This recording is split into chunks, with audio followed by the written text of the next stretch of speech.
Kubera cinema వచ్చింది. Pan India వైడ్‌గా release అయింది. సో, క్లాస్ డైరెక్టర్‌గా పేరు తెచ్చుకొని 'Sekhar Kammula' combination. Dhanush, Nagarjuna, Rashmika Mandanna. It's a very big product అంటున్నారు.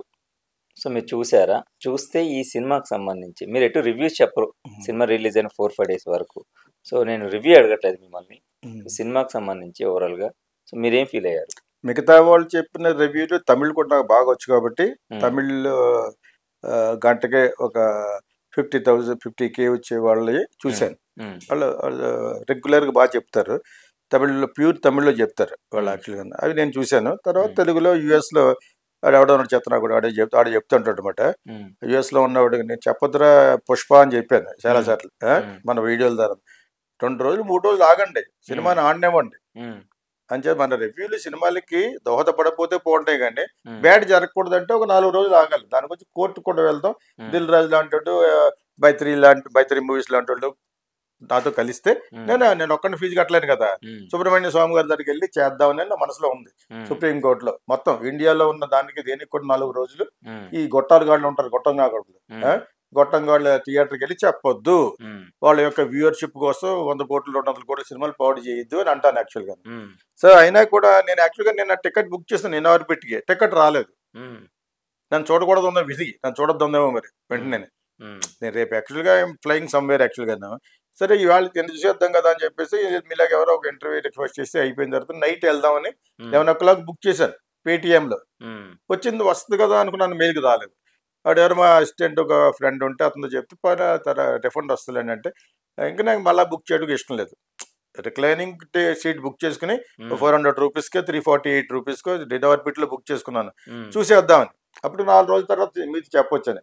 కాకపోతే నా సినిమా గురించి నాకు పూర్తిగా అర్థమైపోయింది. ఎలాగంటే తమిళ్లో ఇలాగ చెప్తే పూర్తిగా సబ్జెక్ట్ చెప్పేసినట్టు ఉంటుంది. చెప్పనంటూ చెప్పేసాడు మొత్తం. ఆడవాడు స్టూపిడ్ ఫెలో చెప్పనంటుంటేనే చెప్పేశాడు. ఆడేవంతే యుఎస్లో ఉన్న చెత్తగాడు ఉన్నాడు కదా, ఆడు చెప్పేస్తాడు మొత్తం. దీన్ని బట్టి నాకు అర్థమైంది ఏంటంటే మొత్తం కథ చెప్పేశారు. ఏం చేస్తాం మరి అనుకోకుండా నాకు టికెట్ రాలేదు.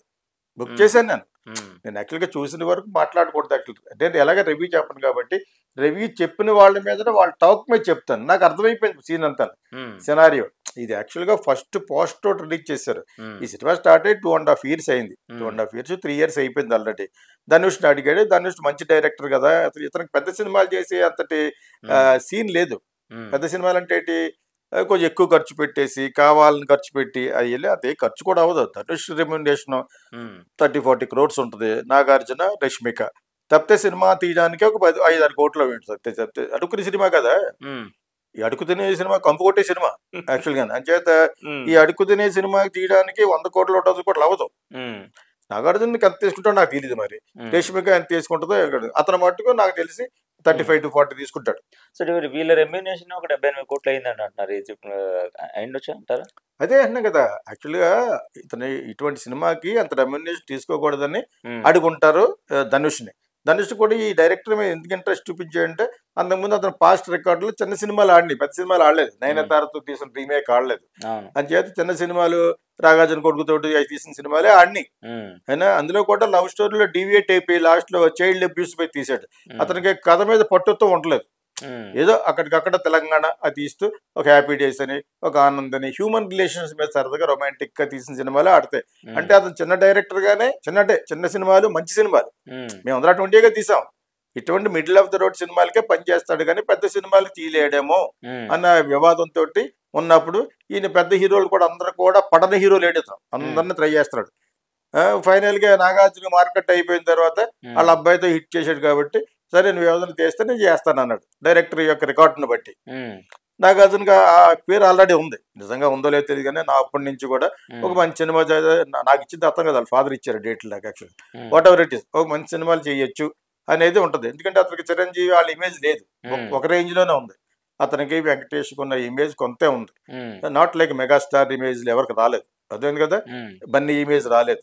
ఈ లెవెల్కి ఎవరు వెళ్ళలేకపోయారు. కాకపోతే వాళ్ళ రెమ్యునరేషన్ వరకు శోభన్ బాబు లాగా అనమాట, పాత శోభన్ బాబు లాగా, అర్థమైంది మీకు. సో ఆ టైప్ లో వీళ్ళు అలా మిగిలేరు. ఇప్పుడు ఏజ్ అయిపోయింది, 65, 66 వచ్చేసినాయి కాబట్టి ఏ క్యారెక్టర్ అయినా ఒప్పుకోవచ్చు. ఎవరో మన నాగార్జున ఆ విధంగా ఒప్పుకున్నారు. వాళ్ళ అబ్బాయితో హిట్ చేసే డైరెక్టర్. ఈ విధంగా ధనుష్ కూడా అడిగితే మంచి డైరెక్టర్కి ఎందుకు పేట వేస్తాడు. అతనే ఒక పెద్ద గ్లామర్ లేని హీరో. చిన్న వాళ్ళ అన్నయ్య సినిమాలో వచ్చాడు. వాళ్ళ ఫాదర్ మంచి డైరెక్టర్, కస్తూరి, నాకు బాగా ఫ్రెండ్, కస్తూరి రాజా, పూర్తి అనేవారు యాక్చువల్గా. సో అతను తీసిన మొట్టమొదటి మెన్ రాసావిని మనసులేని, నాకు అందరి గురించి తెలుసు కాబట్టి చెప్తున్నాను. ఇతను ధనుష్ని అడిగితే మంచి కథ చెప్పాడు లైన్. అడుగుతుని లైన్ అంటే వాళ్ళకి ఇష్టం. తమిళ సినిమాలు సగం అంతా అడుగుతున్న సినిమాలు ఉంటాయి. పేపర్లు ఏరుకునేవాడు, శశి అని ఉన్నాడు డైరెక్టర్, నాలుగు కట్ చేసుకుంటాడు ప్రేమ కోసం. ఈ టైప్ సినిమాలు తీస్తారన్నమాట. ఆడేస్తాయి. చాలా బ్యాక్గ్రౌండ్ నుంచి వస్తారు డైరెక్టర్లు, వాళ్ళ సినిమాలు కూడా అలా తీస్తారు. పేపర్లు ఎడుకునేవాడి మీద ఈ అడుగు తిని కంపుకొస్తూ ఉంటుంది అనమాట. దీని అంతటికీ ఒక సినిమా ఒకటి ఉంది హాలీవుడ్ లో. నేను సినిమా స్కూల్గా ఒక కోచ్గా ఒక నాలెడ్జబుల్ పర్సన్గా చెప్తున్నాను, అది కూడా చూడండి మీరు. లైఫ్ ఈజ్ థింకింగ్ అనే సినిమా ఉంటుంది. థింకింగ్ అంటే ఏంటి? కంపు కొట్టడు, జీవితం కంపు కొడుతుంది, అది టైటిల్. Life is thinking. చూడండి, ఒక 20 years బ్యాక్ 25 years బ్యాక్ వచ్చింది. నేను కీచురాలు చేసిన టైంలో, దాని తర్వాత వచ్చింది. అందులో 3 కోటీశ్వరులు ఒక పోటీ పెట్టుకుంటారు, పై బిల్డింగ్ మీద ఎక్కి. ఎదరు స్లమ్ ఉంటుంది అమెరికాలో. అదంతా మనం డెవలప్ చేద్దాం. ఇప్పుడు ఎలా చేస్తున్నారు డెవలప్మెంట్? ఈ మూసీ నది మీద అట్ల మీద ఈ పెద్ద పెద్ద కడతారు కదా. అపోలో హాస్పిటల్ మెడ్రాస్ లో ఒక స్లమ్స్ లో కట్టారు. ఒక slums first corporate hospital in India. అది పిసి రెడ్డి డాక్టర్ కంటే ఆయన బిజినెస్ మ్యాన్ గా, డాక్టర్ గా పెద్ద గొప్ప డాక్టర్ కదా ఆయన. పిసి రెడ్డి కట్టిన ఆయన బిజినెస్ మ్యాన్. ఆయన అమెరికాలో ఉండి వచ్చి అక్కడ ఉన్న డాక్టర్లు అందరూ రప్పించి మంచి శాలరీ ఇస్తానని ఇక్కడ కార్పొరేట్ స్టైల్ హాస్పిటల్ మొదలుపెట్టింది ఆయనే.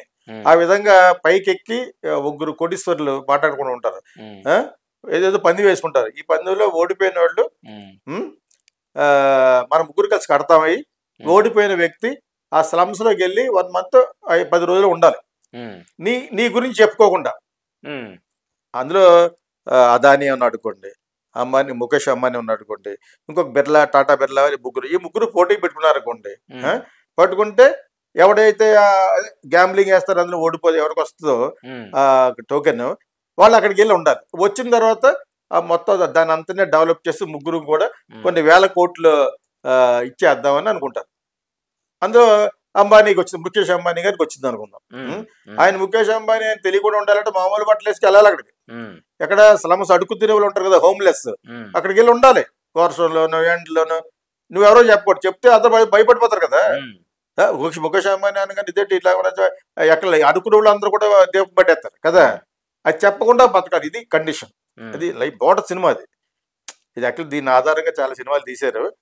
ఇది కూడా అలాగే తీసుకుంటారని నాకు అనుమానం. దీనికి వచ్చిన ఫిట్టింగ్ ఏమని పెట్టాడు, ఇక్కడ బ్లాక్ మనీ వైట్ మనీ అని ఉంటుంది.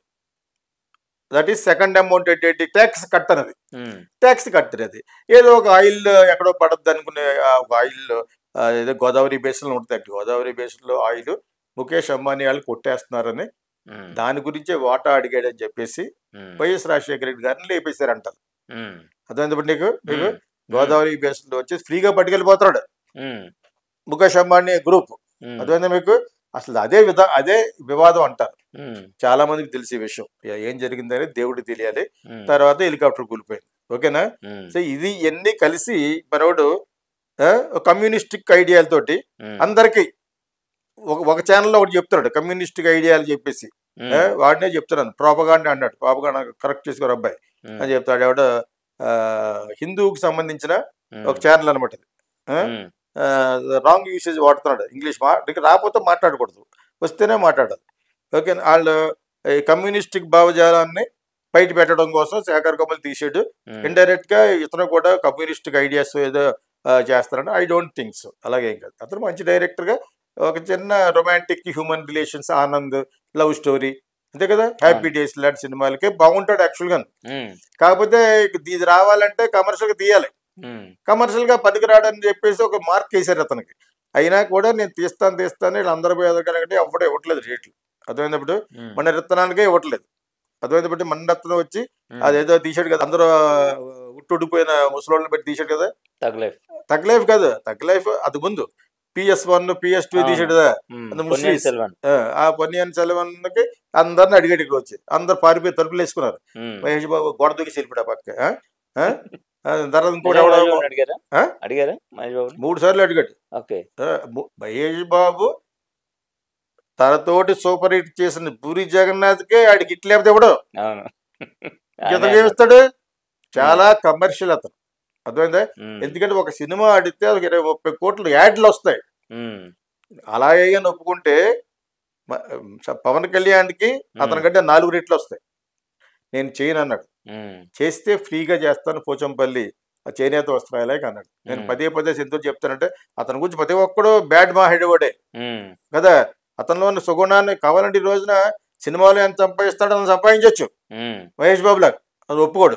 అతనికి యాడ్ ఇన్కమ్ చాలా ఇంపార్టెంట్.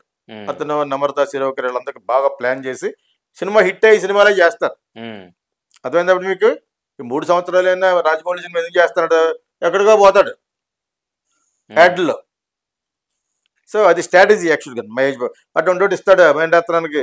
ఎందుకు వచ్చుకుంటాడు? హిట్ అయితే ఆయన అకౌంట్లో వెళ్తే, ఫ్లాప్ అయితే మన అకౌంట్లో వస్తానే తలుపులు వేసుకున్నాడు. వెనకాల గోడలో దూకేశాడు. అంచేత అలాగే చాలా మంది దూకేశారు అక్కడ అవైలబిలిటీ ఉన్న ఎయిటర్ మోహన్ కొడుకుని పెట్టి తీశాడు. జేఎం రవి అన్నవాడిని రోడ్డు పెట్టి అందంగానే ఉంటాడు. అబ్బాయి యాక్చువల్ చాలా అందంగా ఉంటాడు.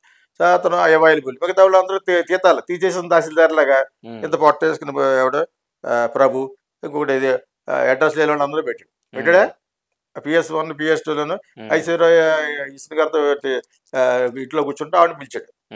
ఒకప్పుడు బ్యూటీని ఎందుకు ఉపయోగపడుతుంది. త్రిష ఒక అమ్మాయి, ఆవిడ కూడా ప్రౌడే. ఎవరెవరినో చిన్న వాళ్ళని పెట్టాడు. అందులో ఒక అబ్బాయిని పికప్ చేసుకుని మన నాగ చైతన్య తాళి కట్టేశాడు. శోభిత ధూళిపల్లి అంతే కదా. ఇవన్నీ ఎందుకు ఇక్కడ ఎవరికా వీళ్ళు ఇస్తే వీళ్ళందరినీ పెడదాం. వీళ్ళందరినీ కాదు, ఒక్కడు ఉండుంటే PS ఎక్కడికి వెళ్ళిపోయాను. ఓ మహేష్ బాబులో అంటే తెలుగులో బాగా ఆడకపోవడం కారణం ఫుల్ సాంబార్ వాసన అని ఒకసారి చెప్పాను. సాంబార్ 1 సాంబార్ 2 అది. ఒక జేఎం రవి కొడుకు యాక్చువల్గా తెలుగు అబ్బాయి. అతను తెలుగు ముస్లిం కొడుకు. మోహన్ ముస్లిం. అతను ఎయిటర్ మోహన్ అంటే ముస్లిం. రాజమండ్రి ఆవిడని పెళ్లి చేసుకుని మంచివాడు. అతను మంచి ప్రొడ్యూసర్గా నిలబడాడు. ఎయిటర్గా పెద్ద ఎయిటర్ ఏం కాదు. అతను బాగా friend. So what ever it is ఆ సినిమానికే ఇవ్వలేదు వీళ్ళు. అలాగా శేఖర్ కమల్ ట్రై చేస్తున్నాడు. ఎలాగా ఒక పెద్ద ఆర్టిస్ట్ వేస్తే ఒక పెద్ద రేంజ్కి వెళ్దామని. లేకపోతే అతను లైఫ్ ఈజ్ బ్యూటిఫుల్ అప్పు పడిపోయాడు జిల్రాజ్కి. ఇంకోటి ఏదో పోయాడు. ఇవన్నీ అతను పాయింట్లు పెద్ద బాగు. ఆనంద్ లాంటి పాయింట్లు, హ్యాపీ డేస్ లాంటి పాయింట్లు ఎందుకు బాగుంటాయంటే is closely heart of youth పానోరమా.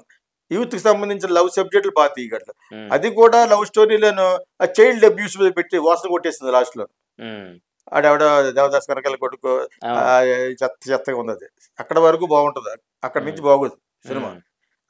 ఏదో సందేశం చెప్పాలని చెప్పి సందేశాన్ని కన్స్ట్రెయిన్ గా ఉండకూడదు, ఫోర్స్ గా ఉండకూడదు. You're forcing on the script, you're forcing on the audience to accept it, which is not, it is big wrong in film making అనమాట. నేను ఒక ఫిల్మ్ కోచ్ గా కూడా చెప్పాలి కాబట్టి చెప్తున్నాను. ఈ లైఫ్ ఈజ్ థింకింగ్ అనే సినిమా చూడండి, చాలా ఐడియాలు వస్తాయి. లైఫ్ ఈజ్ థింకింగ్ అని కొట్టగానే వస్తుంది. ఏదో ఒక ప్లాట్ఫామ్ లో ఉంటుంది, లేదా యూట్యూబ్ లో ఉంటుంది. సో ఇది సినిమా ఈజ్ థింకింగ్ లాగా తీసాడు సినిమాని. ప్లస్ లాజిక్ లేదు. తిరుపతి గుడిలో వేస్తాం డబ్బులు, అదే ఎక్కడన్నా బాసాబ్ ట్యాక్ సెంటర్లో కార్ ఆగితే 10 రూపాయలు వేస్తావా? 5 రూపాయల కాయిన్ కోసం ఎదురుతూ ఉంటాం అడుక్కునేవాడికి. ఆడికి ఒక 1,00,000 కోట్లు డబ్బులు వస్తే 50,000 కోట్లు బినామీల కింద వాళ్ళకి అడుక్కునే వాళ్ళకి ఇద్దాం.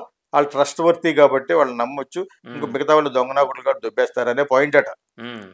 అడుక్కునే వాళ్ళకి 50,00,000 కోట్లు, అదే 1,00,000 కోట్లు 50,000 కోట్లు వాళ్ళకి ఇచ్చేస్తే వాళ్ళు తిరిగి ఇచ్చేస్తారని అందులో ఒక అడుక్కునేవాడు పాత్రలో మనవాడు ధనుష్ని పెట్టారు.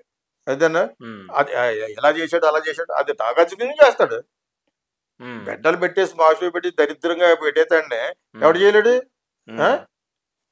అది అది యాక్ట్ చేశాడు, అలా చేశాడు. ఓకే, మంచిగానే యాక్ట్ చేసి ఏం యాక్ట్ చేస్తారు ఇదే. అలా వాళ్ళందరినీ కలిసి రేష్మికాను అమ్మాయి అన్ని కలిసి ఒక కుప్పతోటలోకి ఎక్కించారట లారీలోకి. అది నిజం కుప్పతొట్ట మా సినిమా కుప్పతొట్ట అంటే నిజమే అన్నాడు డైరెక్ట్. ఏదో సుత్తి నిజంగా ఒకటి సస్తారు అట్లా కోవిడ్ వచ్చి. మరి మిగతా వాళ్ళు చేసేవాళ్ళు వాళ్ళకి గతి లేక వాళ్ళకి అలాగ అలవాటు పడి ఒక కూమ్ రివర్లో కూడా దిగుతారు. దిగుతారా? దిగితే ఇలా నల్లగా బయటకు వస్తారు. వాళ్ళకి అసలు హ్యాట్స్ ఆఫ్ యాక్చువల్గా. ఇంకా వాళ్ళకి అలవాటు పడ్డారు కాబట్టి. వీళ్ళు కానీ నిజంగా అలా చేస్తే మన్నాడే పోతారు అట్లా. వాళ్ళ పోరాటం వాళ్ళు అలా అలవాటు పడ్డారు. ఏం చేస్తారు, వాళ్ళ జీవితం అది. అర్థమైంది. రీల్కి చూస్తూ ఉంటారు అప్పుడప్పుడు. చాలా చాలా ప్యాథటిక్ గా ఉంటుంది. అలా కుప్పతోటి వెళ్తూ ఉంటది మన రోజు. ఆ కుప్పతోటి అంటే అదే లారీ. ఆ లారీలో ఎన్ని దైద్యున్నా కూడా మనం అందరూ చేసిన అన్ని వాళ్ళు ఎత్తుతారు అక్కడ కదా. అవి అందులో నిజమైన దాంట్లోనే చేస్తున్నట్టుగా అన్నాడు. అని ఇది చిరాకి ఆ ప్రమోషన్లు చెప్తున్నాడు, ధనుష్ చెప్తున్నాడు. ఆడు చెప్పేస్తా నమ్మేస్తారా, నిజం గొప్పతోటి అన్నాడు డైరెక్టర్. ఆయన ఎక్కేసారట రేష్మ గాను. మొన్నాడు పోతావు నువ్వు రేష్మ గాను, నిజంగా నిజం గొప్పతోటలు అయితేనే. అది మనం ఆర్ట్ డిపార్ట్మెంట్ చేస్తారే, ఓకే అది అయ్యింది. తిరుపతి అలా తెస్తే మొన్న ఒక వీడియో వాడి కోపం ఎందుకంటే అంటే తిరుపతిలో ఈ బడుకున్న వాళ్ళందరూ హిందువులే ఉంటారని అలా ఎలా చూపిస్తావని మొత్తం ఏకేసాడు ఇతన్ని. తర్వాత ఈ కమ్యూనిస్టిక్ ఐడియాలు నీ దగ్గర ఉంచుకోగానే మా మీద చేస్తామని చెప్పి అదొకటి ఏకేసాడు. ఒక అందులో ఉండి చూసుకోండి. అతను బాగా చేశాడు. అది అది పక్కన పెట్టి అతని ఐడియాలు కూడా కరెక్ట్ కాకపోవచ్చు. కానీ ఇక్కడ ఈ అడుక్కునే వాళ్ళు లాజిక్ మిస్ అయిపోయాడు. అతను ఇల్లాజికల్గా ఉంటాయి అతని సినిమాలు. లాజిక్ మిస్ అయితే నేను లాజికల్లీ రియలిస్టిక్ సినిమా తీయమంటున్నాను. నువ్వు 200 కోట్ల సినిమాలు తీస్తే 400 కోట్లు చెప్పుకో, కానీ లాజిక్ మిస్ కూడా ఈ రోజుల్లో కుర్రోళ్ళు యూత్ అంతా లాజిక్ చూస్తున్నారు. అడుక్కునే వాళ్ళకి మీరు ఇచ్చేస్తారా అంటే 50,000 కోట్లు అడుక్కునే వాళ్ళు అందరూ పోగు చేసి పని లేదంటే మరి రోడ్డు మీద కనపడితే 10 రూపాయలు వేయం. నేను తెలియక గ్లాస్ దించి కార్లోను 5 రూపాయలు వేస్తే లాట్ కొట్టింది నన్ను గ్లాస్ మీద ఈ మసాబ్ ట్యాంక్ దగ్గరే. అడుకుంటా కొట్టాడుకుంటారు దేశాల్లో, తలుపు కొట్టు అడుగుతాడు, లెగుస్తుంది. అయినా కూడా కంట్రోల్ చేసుకోవాలి. నాకు అక్కడ ఏమైనా ఉంటే 5 రూపాయల కాయలు ఉన్నాయి వేసాను. ఈ లోపల సిగ్నల్ పడిపోయింది, వెళ్ళిపోయింది. వెనకాల గ్లాస్ని కొట్టింది 5 రూపాయలు పెట్టి టాక్ అని. ఆ పక్కన అడిగాను నెక్స్ట్ ఏంటంటే మీరు 5 రూపాయలు అయితే కొట్టకపోతే ఏం చేస్తుంది. కరెక్టే ఉన్నాను, 10 రూపాయల కాయలు లేవు మరి, ప్లస్ ఏమో నాకు 10 రూపాయలు లేవు అక్కడ 5 రూపాయలు పెట్టాను. 5 రూపాయలు చాలేమో అనుకుని ఆ రోజులు వెళ్ళిపోయినాయి. అదే అడుక్కున్న వాడి పొజిషన్కి వస్తాం కదా. అడుక్కున్న వాడిని పిలిచాట నీకు ఇన్ని వేల కోట్లు ఇస్తానని చెప్పి చెప్పడానికి ఒక విల్లలాంటి సిబిఐ ఆఫీసర్ పట్టుకొస్తాడు. అదొక అడుక్కుతున్న క్యారెక్టర్ లాగా మనోడు వస్తాడు. ఎవరు నాగార్జున వస్తాడు. ఓకేనా, ఇచ్చాడు క్యారెక్టర్ మంచి డైరెక్టర్ కదా అని చేశాడు. అతను పొరపాటు ఏమీ లేదు. మీరు ఇటువంటి క్యారెక్టర్ ఎందుకు చేశారని అన్నాడు. మీరు ఎవడో ఒక ప్రెస్ చెత్త ప్రెస్లు వేస్తూ ఉంటారు. ఎందుకు చేసాడు, యాక్టర్ ఏదైనా చేయాలి, యాక్టర్గా చేశాను, డైరెక్టర్ మంచోడు కదా అని అంటాడు నాగార్జున. డైరెక్టర్ మంచోడు అని చేశాను, మీది మెయిన్ కాదు కదా అంటే యాక్చువల్గా నాదే మెయిన్ కింద లెక్క అని చెప్తున్నాడు. అది బాగోలేదు. అది యాక్చువల్గా అంత ఆన్సర్ నాదే మెయిన్ కింద ఉంది, నా చుట్టూరు తిరుగుతాయి అని నేనంటే అలా చుట్టూరు బ్రహ్మానందం కూడా తిరుగుతాయి అని చెప్పేసి బ్రహ్మానందం మెయిన్ అనం కదా. తొట్టు క్యారెక్టర్ వేస్తాడు బ్రహ్మానందం. నేను ఎదురంటే అంతకంటే పెద్ద ఎదురు ఆ టైప్లో క్యారెక్టర్ వేస్తాడు. అతను చుట్టూరు తిరుగుతుంటాయి మహేష్ బాబు హీరోయిన్ అతను. అలా చేసిన మొదలు ఇక్కడ ఆగడు చెంబిటికి వెళ్ళిపోయాడు. ఆగడు అని వెళ్ళిపోయా, ఆ తుప్పలోకి వెళ్ళిపోయాడు డైరెక్ట్ సీన్ వైట్ వెళ్ళిపోయా. అది చుట్టూరు తిరగడం కాదు. Nagarjuna misunderstood the whole characterisation. నీకంటే ఎక్కువ 40 కోట్లు ఇచ్చి అతను హీరో మెయిన్, అతను అడుక్కునే వాళ్ళు కింగ్ అనమాట. కింగ్ కొబ్బరా లాంటి వాడు అనమాట. కింగ్ అడుక్కు తినే టైప్ అనమాట. అలా మొత్తం అడుక్కు తినేవాళ్ళ మీద సినిమా తీసి ఈ మేడ స్టింకింగ్ ఫిల్మ్ కింద చాలా మంది చెప్తున్నారు. వాసన కొట్టే సినిమా అని. స్టింకింగ్ లైఫ్ అని చెప్పాను కదా, లైఫ్ ఈ స్టింకింగ్ అని. ది సినిమా ఈ స్టింకింగ్ అంటారు అనమాట. అలాంటి సినిమా అంత అవసరం. అప్పుడు అడుక్కునే వాళ్ళకి సెకండ్ అమౌంట్ ఇవ్వాలి. సెకండ్ అమౌంట్ ఇంకోటి ఒకటి రాశాడు, అన్ని చంపేస్తా ఉంటారు ఒక గ్యాంగ్. ఇంతమంది తెలివైన వాళ్ళు నీ దగ్గర ఉండగా నీ మాట విని వాళ్ళని చంపేయమంటే వాళ్ళు చంపి ఇలా చేసేవాళ్ళని వాళ్ళకి ఇవ్వచ్చు కదా ఈ బ్లాక్ అమౌంట్. వాళ్ళని నమ్మలేం కాబట్టి అడుక్కునే వాళ్ళు తక్కువ అంచనా నేను 5 రూపాయలు ఇస్తే కొట్టిందా, వాళ్ళు తక్కువ అంచనా అయితే తిరిగేస్తారు. కరికి తిరుపతిలో ఒక అడుక్కునేవాడు, అది మరి అతను తెలుసుకున్న వాళ్ళే తెలియదు కానీ చచ్చిపోయాడు మనకు. ఇది 1 year బ్యాక్ చదివి ఉంటారు మీరు. లోపల 30 లక్షలు ఉన్నాయట. ఇంత రూమ్ ఉంటుంది. అది వాటి చేయబెట్టి వాటి ఎన్ని దేవుళ్ళు వచ్చినా కూడా నిష్ఠదరిద్రుడి యొక్క జాతకం మార్చలేం. రోజు సంపాదించడం, కొంచెం గంజి తింటాం, వెళ్ళిపోవడం, మళ్ళీ వెళ్ళిపోవడం, తింటాం, వేసాడు. మరి దాంతో బాగా బతకొచ్చనే కాన్సెప్ట్ ఉండదు కొంతమందికి. అర్థం మీకు ఒకసారి ఆ డైరెక్టర్ ఎత్తుకులే కానీ నేను నా కొలీగ్ వెళ్తున్నాం మెడ్రాస్లో కోడంబాకల్ రోడ్లో వెళ్తుంటే నేను ఎప్పుడో TNR చెప్పినట్టున్నాను, ఇది ఎప్పుడో చాలా 10 ఏళ్ల క్రితం. సో ఒక ఫారినర్ ఎలా ఉంటాడు, తెల్లగా 6 feet ఉంటాడు కదా. అక్కడ తిరునెల్వేలి హల్వా షాప్ ఒకటి ఉంది కోటంబాకులు. ఆ పక్కన టీ స్టాల్ టీ తాగి మామూలు టీ తాగి అక్కడ పడుకొని ఉన్నాడు. కుళ్ళు గోతులో పడిపోయి ఉన్నాడు డ్రగ్స్ వేసుకుని. అప్పుడు నేను అన్నాను అనమాట నా కొలీగ్ డైరెక్టర్ని, ఇలా పడిపోయి ఇక్కడ అమెరికా నుంచి అక్కడి నుంచి వచ్చినట్టున్నాడు బాబు ఏంటంటే, వాడు అమెరికా నుంచి కాదు కదా దేవుడు ఆడిని వేరే స్వర్గంలో తీసుకెళ్ళినా అలాగే దరిద్రంలో పడుకుంటాడు అని చెప్పాడు అనమాట. ఆడి జాతకం అదట. ఆడు నిష్ఠదరిద్రుడే చెప్పాడు. నిష్ఠదరిద్రుడు అంటే ఎప్పుడే ఉన్నావా అన్నాడు. విన్నాను కానీ ఆ విషయం తెలియదు. నెక్స్ట్ జనరేషన్ ఆడు ఆ విధంగా ఈ అడుగు తినే వాళ్ళు కొంతమందిని నువ్వు ఎన్ని అటు 30 లక్షల రూపాయలు ఉండి అక్కడ ఉంటావు ఎందుకు అటు ఓ 25 లక్షలు బ్యాంకులో వేసుకుని నెలకు ఒక 20,000 ఎంతో సంపాదించుకుని చక్కగా ఉండొచ్చు కదా. వాడు అలా చచ్చిపోయిన తర్వాత పని నేను పలానా పెట్టాను చెప్పలేదు. ఆ కంపు కొడుతుంటే వెళ్తే లోపల 30 లక్షలు ఉన్నాయట. ఇలాంటి రకరకాల అడుగుతునే వాళ్ళు ఉన్నప్పుడు వాళ్ళకి నువ్వు ఇస్తే వాళ్ళు ట్రస్ట్ వర్తి కాబట్టి ఇల్లాజికల్ పాయింట్ కదా. లాజిక్ అని ఉంది. అడుక్కునే వాళ్ళు 1,00,000 కోట్లట. 1,00,000 కోట్లు ఆ రిఫైనరీ అదే ఆయిల్ వస్తే ఆ 50,000 కోట్లు వచ్చి మనం వెయిట్ చేసేయాలంటే ఒక 50,000 కోట్లు మనం ఒక నమ్మకమైన వాళ్ళకి ఇవ్వాలి. ఎప్పుడు పిలిస్తే అప్పుడు ఇక మీ డబ్బులు ఇచ్చేసేవాడు కావాలి. అందుకని వీళ్ళు సెలెక్ట్ చేసుకుంటారు కూడా. ఇటువంటి ఏదో పాయింట్ చిన్న మిస్ అయినా కూడా ఇది యాక్చువల్ పాయింట్. ఇది లాజికల్ గా లేదంటాను నేను సినిమా చూసినా చూడకపోయినా చూసిన తర్వాత మళ్ళీ ఇంకో మా ఛానల్లోనే మీకు మళ్ళీ చెప్తాను అది అందులో యాక్చువల్గా. తర్వాత ఇటువంటి సినిమాని ఎంత త్వరగా ఫినిష్ చేస్తే అంత మంచిది. నేను ఏదో 100 కోట్లు ఖర్చు పెట్టి 200 కూడా అనటం కోసం 3 గంటల 30 నిమిషాలు మళ్ళీ 3 గంటల 5 నిమిషాలు అంత చూడగలరా? అందరూ ఇదే మాట. 1.5 అవర్ 2 అవర్స్ చెప్పాలి సినిమాని 3 గంటలు లాగేడు ఏమీ లేదు అక్కడ. ఇదే సినిమాని చెప్తున్నాడు. అలా ఎలా తీసి కూడా ఉన్నవాళ్ళని చెప్పాలి. ధనుష్కి ఏం చెప్పాలో అర్థం అవ్వట్లేదు. ఏదో అడుగు సినిమా కథ నచ్చింది నాకు. వాళ్ళకి ఏదైనా నచ్చింది ఇటువంటిది. ఎందుకంటే అతను వేస్తే అసురన్నం మంచి మంచి సినిమాలు చేశాడు కదా. అతను మొట్టమొదటి కాదరకొండేను కానీ మొట్టమొదటి సినిమాలు కాడి నుంచి కూడా ఒక పేదింటి కుర్రాడులాగే పైకి వచ్చాడు. ఈ రోజున ఒక స్టార్డమ్లోకి వెళ్ళిన ఒక న్యాచురల్ స్టార్ కింద లెక్క. న్యాచురల్ స్టార్ అంటే నాని కాదు, నాని కాదు, ఎక్కడా కాదు. ఇతర న్యాచురల్ స్టార్ అయితే రక్తాన్ని తాగేస్తాడు సినిమాలో. హిట్ 3లను గోల్డ్ స్పాట్ తాగినట్టు. అది కాదు న్యాచురల్ స్టార్ అంటే ఇతను. రియలిస్టిక్ న్యాచురల్ స్టార్ అనేది ప్రపంచంలో ఎక్కడ లేదు. అందరూ న్యాచురల్ స్టార్లే.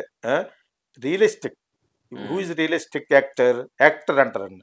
Star is different. ఎన్ని తెలియకపోతే తెలుసుకోండి. Who is real actor, realistic actor Dhanush. Hollywood లో కూడా చేశాడు, బాలీవుడ్ లో అందం లేదు పోనీ. ఆ కొలవరి అనే సాంగ్ తోటి ఎక్కడికో పోయింది. అన్ని భాషల్లోనూ ఇతను యాక్సెప్ట్ చేశారు. Because he represents a common man, common boy. అర్థమైందా? డౌన్ ట్రాడన్ నుంచి వచ్చిన ఒక రోడ్డు పక్కన ఉన్న బేవర్స్ గారిని రిప్రజెంట్ చేస్తాడు అతను. అంచేత ఈ రోజున హృదయాల్లోకి వెళ్ళిపోయాడు. నీకు డైరెక్షన్ ఇష్టమా, యాక్టర్ అంటే యాక్టింగ్ అంటే ఇష్టం? నాకు యాక్చువల్గా డైరెక్షన్ ఇష్టం. వాళ్ళ ఫాదర్ డైరెక్టర్, రక్తం ఉంటుంది. వాళ్ళ బ్రదర్ డైరెక్టర్. అయినా కూడా నన్ను నమ్ముకున్న నా ఫ్యాన్స్ గురించి యాక్ట్ చేస్తాను అన్నాడు. చాలా బాగా మాట్లాడాడు, చాలా బాగా నేర్చుకున్నాడు ధనుష్ ఆఫ్ లేట్. కాకపోయినా కూడా ఒక కామన్ మ్యాన్ ని రిప్రజెంట్ చేసి మీ భాషలో చెప్పాలంటే న్యాచురల్ యాక్టర్. నా భాషలో realistic actor, not a star. Realistic actor who grown to the extent of stardom గెలిపాడు. ఓకే, అతనికి ఇచ్చాడు, చేస్తాను. ఈ డైరెక్టర్ మీద ఉన్న అంతకు ముందున్న మంచి సినిమాలు తీసే డైరెక్టర్. కానీ పెద్ద సినిమా మల్టీ స్టార్ ఇలా ఎక్కువ డబ్బులు ఖర్చు పెట్టి సినిమాలు తీయాలని అతని మనసులో ఉంది. అంచేత బాగా ఖర్చు పెట్టి చేసి ఉంటారు. ఎంత ఖర్చు పెట్టినా కూడా ఎంత ఖర్చు ఇద్దరికి ఎంత ఖర్చు పెట్టినా అడుగుతూనే వాళ్ళే కదా. ధనుష్ అడుగుతునేవాడు, రేష్మకు అడుగు తినేది. అదే అడుగు తినేవాడు మంచిగా జరుగుతుంది. మనం కూడా అడుగు తిని డ్రెస్ వేసుకెళ్తే బెటర్. అసిస్టెంట్ డైరెక్టర్ వెళ్తుంది ఒక చెప్ప బ్రేక్ఫాస్ట్ అన్ని కూడా చెప్పులో పెడతారు అనమాట. ఆ టైపులో ఏదో చేశారు. అదే దానికి 100 కోట్లు ఎందుకు అవుతుంది? రెమ్యూనరేషన్కి అవుద్ది. నాగార్జునకి ఇవ్వాలి, రేష్మికకి ఇవ్వాలి, మరి ఇంకా మిగతా వాళ్ళు ఎవరు తెలియదు. ధనుష్కి ఇవ్వాలి, ధనుష్కి బాగా వాళ్ళకి ఇవ్వాలి. ఆ విధంగా మేబీ అంతా కలిసి ఎవరైనా కూడా ఇది ఒక న్యాచురల్ గా తీస్తున్నాను అనేటప్పటికి కొంత 10% 15% తక్కువే చేస్తారు జనరల్ గాను. చేయలేదు అనుకుందాం, ప్రొడ్యూసర్ పెద్దోడు కాబట్టి, సునీల్ ఆయన పెద్ద ఆయన కాబట్టి. అయినా కూడా ఆయనకి కూడా చేయొచ్చు, ఏం తప్పే ఉంది. ఆయన పెద్ద ఎక్కువ కల్పించేసుకుని మాట్లాడే టైప్ కాదు. అతనికి శేఖర్ కమల్ అంటే ఇష్టం. అంటే ఒక లవ్ స్టోరీ చేసి పెట్టాడు కదా. అది యాక్చువల్గా ఎవరితో తీసింది, కొత్త వాళ్ళతో కట్టేసి 70% అయిపోయిన తర్వాత మళ్ళీ తీసారు. వాళ్ళకి అనుకున్నట్టుగా డబ్బులు వచ్చేసినాయి. అంచేత ఆయనకు ఒక నమ్మకం ఉంది. అలా ఫాదర్ గారి నుంచి సినిమాతోటి ఏమన్నా అభినవ్ బొమ్మతో సొంతతోటి ఇతరంటే ఈ డైరెక్టర్ ఇప్పుడున్న డైరెక్టర్లోకి కొంచెం మంచి డైరెక్టర్ అనే అభిప్రాయం ఉంది, తీశారు. కానీ మేబీ అవ్వచ్చులండి. రెమ్యునరేషన్లే వచ్చేస్తున్నాయి కదా, అందరు రెమ్యునరేషన్ కలిసే వచ్చేస్తున్నాయి. ఒక 60-70 కోట్ల వరకు వచ్చేస్తున్నాయి. అంచేత అవుద్ది. వాళ్ళు అబద్ధం ఆడవలసినంత అవసరం ఉండదు. కానీ కొంత అబద్ధం ఆడతారు, 30% అబద్ధం ఆడతారు. ఆ పక్కన పెట్టిన సినిమా ఆడడం మొదలు పెడితే అబద్ధాలు నిజం అయిపోతాయి. ఎప్పుడైతే ఈ అనుమానాస్పదంగా ఈ లాజిక్ మిస్ అయిన ఇవన్నీ బయటకు వస్తే మటుకు అక్కడికక్కడ తేలదు. అక్కడ కడితే గొప్ప ఇటువంటి సినిమా. సినిమా అనేది అల్టిమేట్ గా ఎంటర్టైన్మెంట్ గా ఉండాలి. ఓకే, నువ్వు ఎంత డౌన్ ట్రోడన్ తీసినా. ఇటువంటి సినిమాలు ఎవరు తీసేవారు? సత్యజిత్ రాయ్, మృణాల్ సేన్, లెఫ్టిస్టులు బెంగాల్లో అడుగు తినే వాళ్ళ మీద తీసేవారు. తర్వాత తమిళ్లో మొదలు పెట్టారు. భారతీరాజు వచ్చిన తర్వాత ఒక చంపాని గడ్డ గోసి పెట్టుకు వెళ్ళిపోతుంటారు. అవి తమిళ్లో తీయడం మొదలు పెట్టారు. అంటే వాళ్ళు కూడా క్యారెక్టర్లే కదా, ప్రజల్లోంచి తీసుకోవాలి క్యారెక్టర్లు. నేను మిస్ అయ్యాను. అలాగే కీచురాళ్ళు ఇళయరాజు అన్నాడు, నువ్వు ప్రజల్లోంచి తీసుకోవాలి. కోటీశ్వరుల మధ్యన సినిమా తీస్తున్నట్టుగా తీసి నలుగురు కుర్రోళ్ళు ప్రజల్లోంచే కదా వచ్చారు, రోడ్డు మీద డాన్స్ చేసుకుంటారని చెప్పారు. హృదయాన్ని పట్టుకోవాలి, సౌలు ఉండాలి సినిమాలో. ఆ సౌలు లేదు నీ సినిమాలో అన్నాడు. అని ఇదే ధనుష్ ఫాదర్ సినిమా గురించి సౌలు గురించి చెప్పాడు. ఎన్ రాసావి మనసులే అని.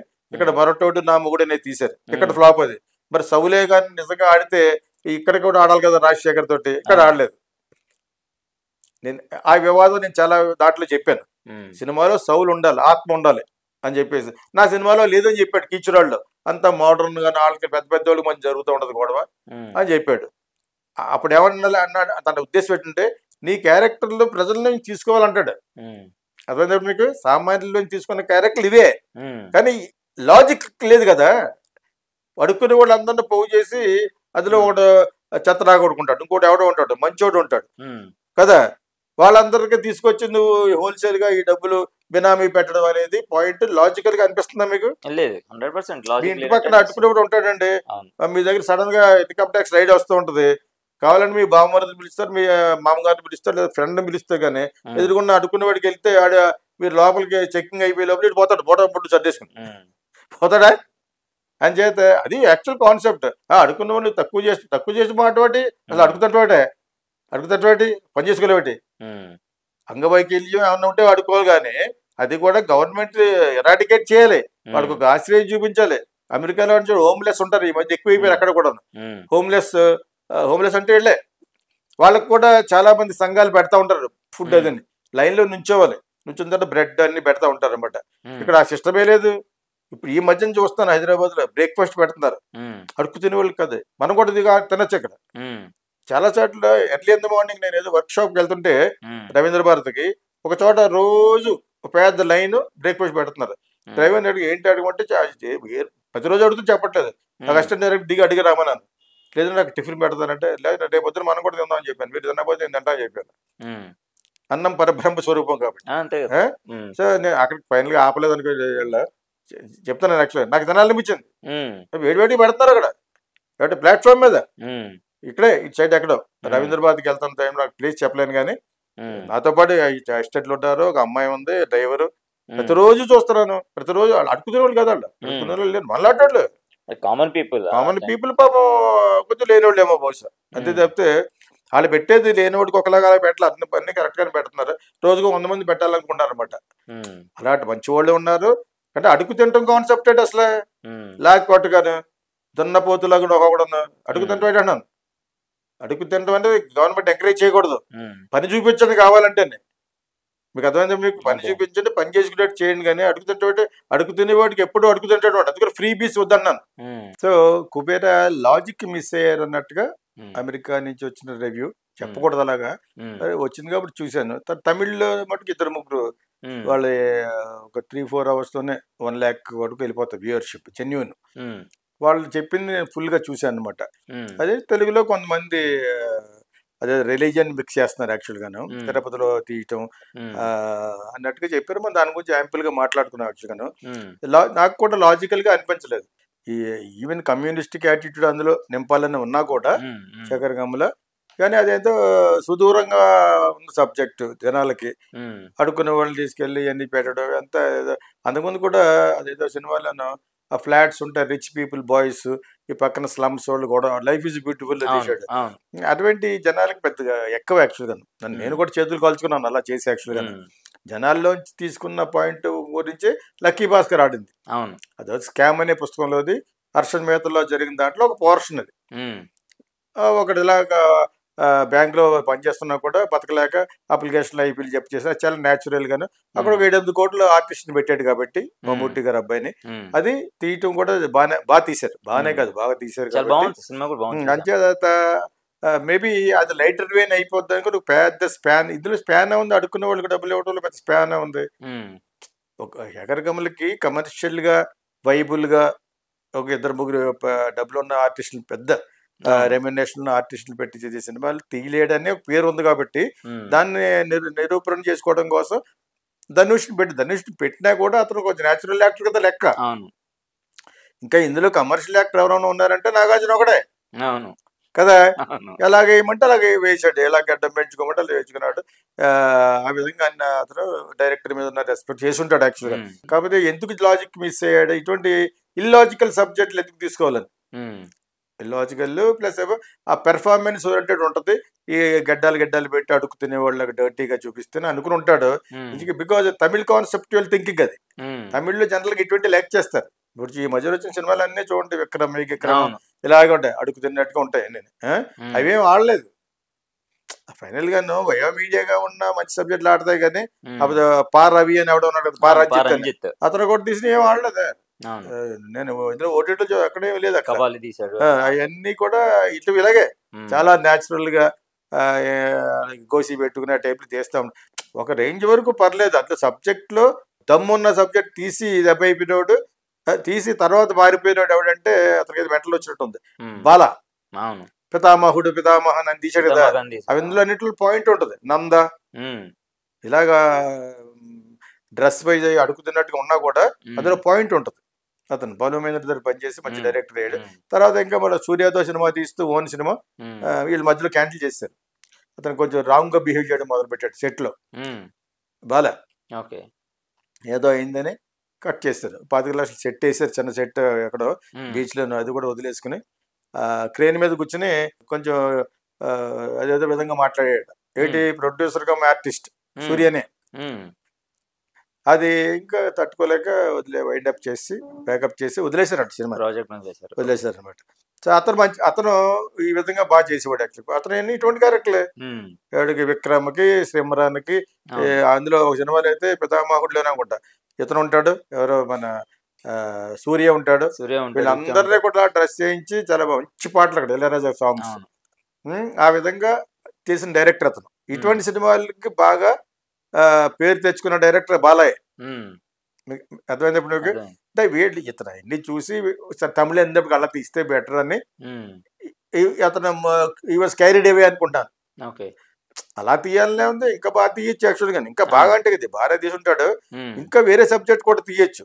ఇటువంటిది బ్లాక్ మనీ వైట్ మనీ ఎంతమంది రిలేట్ అవుతారు దానికి, ఫస్ట్ ఆఫ్ ఆల్ ఎంతమంది అర్థం చేసుకుంటారు. ప్లస్ ఏమో వడుకున్న వాళ్ళకి బినామీలా పెట్టడం ఎందుకు నాకు ఇల్లాజికల్ గా అనిపించింది నాకు చూస్తే. మరి అలాగా ఆ అందులో 2 గంటలు చెప్పవలసి 3 గంటల 5 నిమిషాల్లో 3 గంటల 10 నిమిషాల్లో అది బాగోలేదు అంటది. అది అంతగా అది మట్టుకు అందరు ఏకగ్రీవంగా తమిళ్లో 2 రివ్యూలు అలా చెప్పారు, అమెరికాలో ఒకటి అలా చెప్పాడు, ఇలా చెప్పాడు అనమాట. అది కొంచెం రిస్క్ కైండ్ ఆఫ్ థింగ్. బాగా నిజంగా అన్ని సీన్లు బాగున్న సందీప్ రెడ్డి, అర్జున్ రెడ్డినే కట్ చేయించారు, చూడరు. కరణ్ జోహర్ అలవాటు 3 గంటల తర్వాత అతను కూడా తగ్గిపోతాడు ఈ మధ్యన. అటువంటిప్పుడు వెబ్ సిరీస్ తీసుకోండి, మీకు 10 ఉంటాయి, 10:45 450 నిమిషాలు వస్తుంది కదా, 45 నిమిషాలు 45 నిమిషాలు కూడా. అప్పుడు ఇలా తరగనప్పుడు అది ఎంత బిజినెస్ అవుద్ది. అట్లాగే ఇంకొక ఐడియా ఇస్తాను, వెబ్ సిరీస్ కి కొంత పెట్టి సినిమాకు ఒక కట్ అవ్వచ్చు. ఫిల్మ్ కి 2.5 hours సినిమా కింద కట్ చేసి ఇటువంటి ఎక్స్పెక్టెడ్ ఫిల్మ్ అనుకున్నప్పుడు రిలీజ్ చేయొచ్చు. ఇప్పుడు ఎక్స్పెక్టెడ్ ఫిల్మ్లు ఏమున్నా ఏం థియేటర్లో ఆడతారా, యాక్చువల్గా థియేటర్లు లేవు. అసురన్ అనే సినిమాని సునామీ రావటం సురేష్ బాబు అదృష్టం. ఇక్కడ అదేదో అమరావతి ఏదో ఇప్పుడు తీసారు కదా వెంకటేష్ని పెట్టి అసురన్ అనే సినిమాని, అది వెంకటేష్ బాగా యాక్ట్ చేశాడు. కాకపోతే థియేటర్లో నారప్ప థియేటర్లో రిలీజ్ చేయకుండా డైరెక్ట్ గా వరల్డ్ ప్రీమియర్ లాగా రిలీజ్ చేశాడు. బ్రహ్మాండంగా ఆడిందో ఆడలేదో మొత్తానికి వెంకటేష్ కూడా అలా చూడలేకపోయారు అన్నారు. ఎందుకంటే ఎంత సంసారపక్షంగా ఇప్పటి కాలంలో శోభన్ బాబు అయినా కూడా మామూలు బట్టలు వేసుకుంటుంటే ఇలాగా ఒక పల్లెటూరులోను ఏదో ఒక షెడ్ ట్రైబ్ కింద ఆ టైప్ అతను చూడలేదు. అల్టిమేట్ గా అందరికంటే స్మార్ట్ గా డ్రెస్అప్ అయ్యేవాడు ఎవడంటే వెంకటేషే. అయినా కూడా వాళ్ళకి ఓటీటీలో రిలీజ్ చేయడం వాళ్ళ అదృష్టం. థియేటర్లో అయితే ఫ్లాప్ అయి ఉండేది. అది సినిమా మంచిదే, పాయింట్ మంచిదే, అన్ని మంచిదే. ధనుష్ ఎందుకు వర్కౌట్ అంటే ధనుష్ అసలు తమిళియన్స్ అందరూ ఇమిడిపోతారు. ఒక విజయ్, అజిత్ వేరే ట్రాక్, స్మార్ట్ గైస్. వీళ్ళు మిగతా వాళ్ళందరూ విక్రమ్, ఇతను సూర్య, ఇప్పుడు ధనుష్. వీళ్ళు ఇప్పుడు ధనుష్ నెంబర్ 1 ఇప్పుడు. ఇటువంటి చేయాలంటే నెంబర్ 1 డైరెక్టర్ గా కూడా మన హిట్ అయిపోయాడు కదా. అంచేత ఇవన్నింటి మీద ఇతను బాగానే పెట్టుకున్నాడు. మళ్ళా తమిళియన్స్ లాగే క్యారెక్టర్ ఇవ్వాలనుకోవడం పొరపాటు. శేఖర్ కమ్ముల అలా థింక్ చేశాడు. తమిళియన్స్ ఇటువంటి సబ్జెక్ట్ లైక్ చేస్తారు కదా, తీసేది ఎలాగా తెలుగు సినిమా కాబట్టి ఆ తెలుగు సినిమాని కాసేయడానికి నాగార్జున ఉన్నాడు అనుకుని తమిళ సబ్జెక్ట్ చేశాడు. తమిళ్ లైక్ చేస్తారు ఇటువంటి సబ్జెక్టులు, కానీ వాళ్ళు కూడా లైక్ చేసినట్టుగా రివ్యూలో చెప్పలేదు. 3 గంటలు ఏంటి, దాని తర్వాత ఈ పాయింట్ ఏంటి, ఈ అడుగును తీసుకురావడం ఏంటి, అంతా కూడా చాలా ఇల్లాజికల్ గా ఉందనే చెప్పారు. 2-3 రివ్యూలు చూశారు అనమాట. దీంతో మనం దానికి దెబ్బ వచ్చినట్టుగా మాట్లాడలేదు, రివ్యూ చెప్పకూడదు. జనరల్ గా అటువంటి డైరెక్టర్లు కూడా రిలైజ్ అవ్వాలి. నీకు ఒక మంచి అవకాశం వచ్చినప్పుడు దానికి ఇటువంటి ఇంకా చాలా తీయచ్చు. So many crime thrillers are there. కాకపోతే హృదయం ఉండాలి, సౌల్ షుడ్ బి దేర్. ఇది శేఖర్ కమ్ములకే కదా, అందరికీ చెప్తున్నాను. అందరికీ చెప్పేది ఏంటంటే there should be a soul in the movie. That is what I teach in my Geeta Krishna Film School. So anyway, we wish that film to do well. At least director గురించి ఆడాలి, నాగార్జున గురించి ఆడాలి, ధనుష్ గురించి ఆడాలి. More than that double పెట్టిన సునీల్ గురించి ఆడాల్సింది, అంతే కదా. అతను చాలా నమ్మి పెట్టాడు యాక్చువల్గా ప్రాజెక్ట్ మీద. ప్లస్ ఏమో అతను కూడా ఇచ్చాడు డేట్లు. ఈ సినిమా వచ్చే లోపల అతను ఒక సినిమా తీసి ఇచ్చేసాడు, ఎవడో ధనుష్, నోర్ డైరెక్షన్ లో. అప్పుడు స్టార్ట్ అయింది ఇది. అతను ఆ విధంగా 2 విధాలుగా మాట్లాడతాడు స్టేజ్ మీద. నాకు అప్పుడు 2 సంవత్సరాలు అయింది నాకు సబ్జెక్ట్ చెప్పడానికి. అంటే నా వల్ల కాదు, లేట్ బి వల్లే అన్నట్టుగా చెప్పాడు. యాక్చువల్గాను ఎవరి వల్ల అయినా కూడా సినిమా లేట్ అయినా కూడా అవన్నీ మర్చిపోతారు. హృదయాన్ని హత్తుకునేటట్టుగా లోపల ఉంటాను. హృదయాన్ని హత్తుకునేటట్టుగా ఉందో లేదో తెలియదు కానీ నాకు. బట్ ఇది పాయింట్ లాజికల్ గా లేదు, లాజిక్ కి చాలా దూరంగా ఉంది. ప్లస్ ఏమో పక్కా తమిళ్ వాసన కొట్టే సబ్జెక్ట్ ఇది. అది.